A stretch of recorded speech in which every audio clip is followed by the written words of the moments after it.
Hi there guys, I'm Nikhil from Notion Hub, and in this video, I'll be showing you the most important features of Realme GT Neo 3T. By the way, I have already posted a dedicated video for the tips and tricks section where I've talked about many things which I won't be covering in this video. So definitely check out that video as well, link will be in the description. With that said, the most highlighting feature about this phone is definitely its performance. This phone sports a Snapdragon 870 5G processor with Adreno 650 GPU. Purely in terms of performance, it's not that impressive, but considering the price, it's pretty good. Next, we also got some pretty good cameras. On the back, it comes with a triple camera setup with a 64 megapixel primary camera, and for selfies, we get a 16 megapixel camera. Next, this phone also comes with a pretty impressive display. It comes with a 6.62-inch AMOLED display with 120Hz screen refresh rate and a peak brightness of 1300 nits. Now this is definitely one of the best displays in the market, and as it's an AMOLED display, it's great for watching videos, playing games, and it's also very power efficient. Next we have dark mode. This is another famous feature, and once you enable this feature, it'll change all the UI elements to the dark mode or the dark theme. Things like notification panel, home screen, or even settings all change to the dark mode. Some of the system applications like the phone dialer, SMS application also change to the dark mode. Some Google applications like Play Store and YouTube also automatically change to the dark mode. Next we have Super Power Saver mode. Once you enable this feature, your phone turns on dark mode, restricts performance, reduces battery usage, and gives you few applications that you can use, and also gives you the option to add few more apps. In this mode, phone's standby time increases drastically. By the way, we can still use internet in this mode. It does consume more battery, but it is definitely better than the regular mode. Next we have Eye Comfort mode. It's just another name for the reading mode, and once you enable it, it puts a warm tint on the screen to reduce the blue light emitted from the display. It also has the black and white mode, where it turns the whole display black and white. We have a new navigation gesture called swipe from both sides. Now once you enable this feature, you can swipe from the bottom to go home, swipe and hold for recent tabs, and finally swipe from the left side or right side to go back a step. These are the new swipe gestures even seen on Android 10, and it's already available on this phone. Now going on next, we have a super handy shortcut to trigger Google Assistant with the power button. Once you enable this feature, you can long press the power button to trigger Google Assistant. It's a nice feature and can be quite useful while using the navigation gestures, but I don't think this power button will last longer if you use it continuously. Next, I'm going to show you how to take screenshots on this phone. Well, there are mainly two ways. One is by using the buttons. Just press the volume down and power button both at the same time to take a screenshot.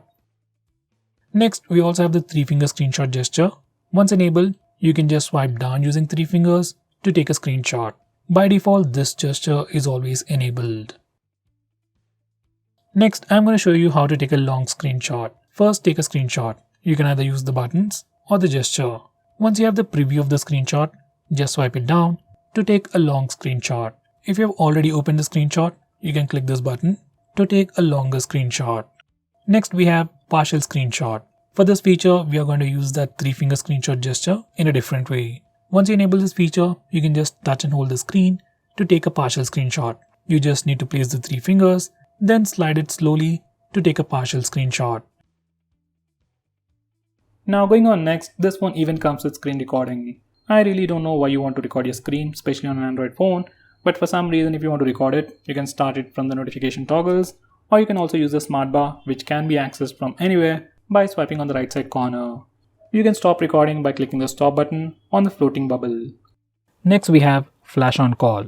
Once you enable this feature, every time you get a call, flashlight on the phone blinks to give you an indication. This feature can be quite useful when your phone is in silent mode. Next we have a feature called vibrate when you answer an end call. Just like the name suggests, every time you answer a call or end a call, your phone vibrates. It's not a big feature, but adds to the overall experience. Next we have a feature that identifies unknown numbers.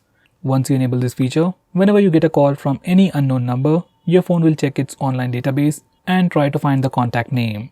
This can be quite useful to check spam calls. Next, we have a feature called Screen On End Calls with Power Button. Once you enable this feature, you can end calls by pressing the power button when the display is on. When the display is off, clicking the power button just turns on the display. Next we have split screen mode. Now split screen mode has been on Android for a very long time, but on this phone we have some more features. Now to start a split screen mode, as always, you can simply press and hold the recent tabs button, or on this phone you can also use the 3-finger gesture. Simply swipe up using 3 fingers to open the current application in a split screen mode. You can choose a secondary application from the list below. Personally, I like this gesture and I wish every other phone has it. Next we have some screen off gestures like double tap to wake. Just enable it and double tap the screen to wake it up. Next you can draw a note to open the camera application. We can also draw a V to toggle the torch. We can also draw characters like greater than or less than for music controls. And finally, you can add custom gestures like you can draw a W to open WhatsApp, M for phone dialer, and so on. Next we have raise to wake. Now once you enable this feature, you can simply raise your phone or pick it up from a table and your phone wakes up and then displays the lock screen. Next we have flip to mute incoming calls. Now just like the name suggests, once you enable this feature, you can flip your phone to silence an incoming call.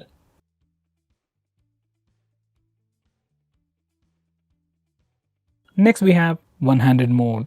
You can enable this feature from the toggles, and once you click on it, screen size will shrink and your phone becomes much more usable one-handed. Once you're done, you can click the button on the top corner to go full screen. Next we have digital well-being. Now this is a feature from Google that tracks all your usage on your phone and gives you a complete analysis of which apps you're using more, and then helps you limit your usage and block notifications from those applications. Next we have wind down. This feature is part of digital well-being, which can help you sleep faster at night. Using this feature, you can schedule your phone to turn on grayscale mode and do not disturb mode automatically at a specific time. Next we have OSIE visual effect. This feature slightly improves the picture quality of the display by making content from apps like TikTok, VIBRATE and more look more pleasing. It does work, but right now only few applications support it and it does drain your battery. Now going on next, this phone has a very unique feature called Smart Sidebar. It is enabled by default and this is how it looks like. You have some quick shortcuts, quick actions and some quick applications. You can access it from anywhere. Even while watching videos or playing games in full screen mode, you can swipe near the notch area to bring it up. From here you can quickly launch applications, take a screenshot, record the screen, block banner notifications, and finally open few applications in a floating window. Next we have Assistive Ball. Now just in case if navigation gestures are not really your thing, but you still want a much more immersive experience, you can enable Assistive Ball. Once you enable this feature, you'll see a floating bubble that can do multiple actions. Now first you need to select the operation mode. You have gestures and tap mode. I'll go with gestures. Now you can tap once to go back, double tap for multitasking, and touch and hold to go home. If you select tap, once you click it, you just get additional options, just like the iPhones and iPads. Now this is another way to interact with your phone and gives you a much more immersive experience. Next we have Startup Manager. Now just like the name suggests, it's a feature that allows you to stop applications from auto starting in the background.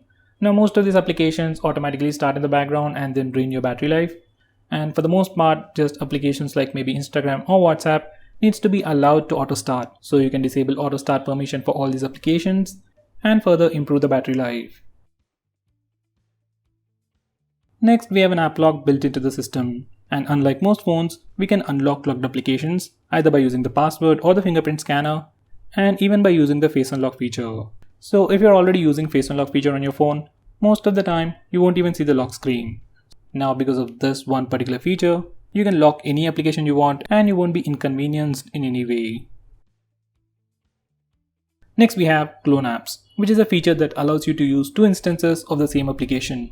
Like you can have two WhatsApp accounts, two Facebook accounts, and two Instagram accounts on the same phone. This is definitely a very handy feature, but it is still limited to only very few applications.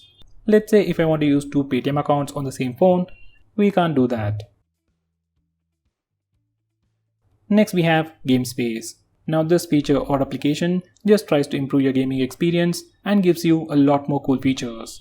Now once you add all your games to this Game Space and then open that game, your phone will divert all the resources to improve your gaming experience. It means faster game load speeds, better visuals, and more than that, it gives you the option for do not disturb mode, where you won't be interrupted with annoying notification sounds or visual disturbances like banner notifications.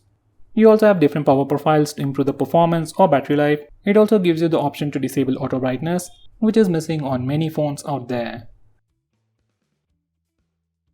Next we have Private Safe. Now this feature is more like an application or like a vault where you can hide all kinds of files. Just like the app lock, we can have a completely different password from your lock screen, and we can unlock it using your fingerprint or your facial data. Personally, I suggest you to use Gallery Vault.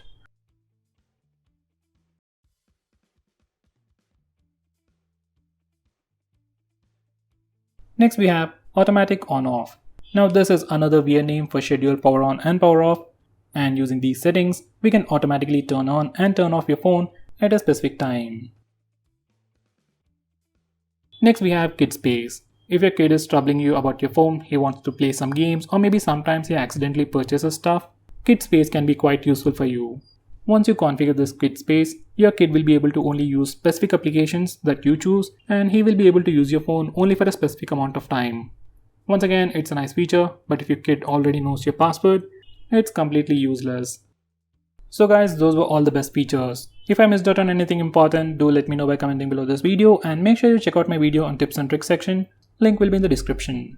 Now, if you're planning to buy this phone, please use the link in the description. It always helps the channel, and if you want us to make any specific video, tweet out to us with the hashtag AskGreedyTech on Twitter, and I'll try to make it as soon as possible.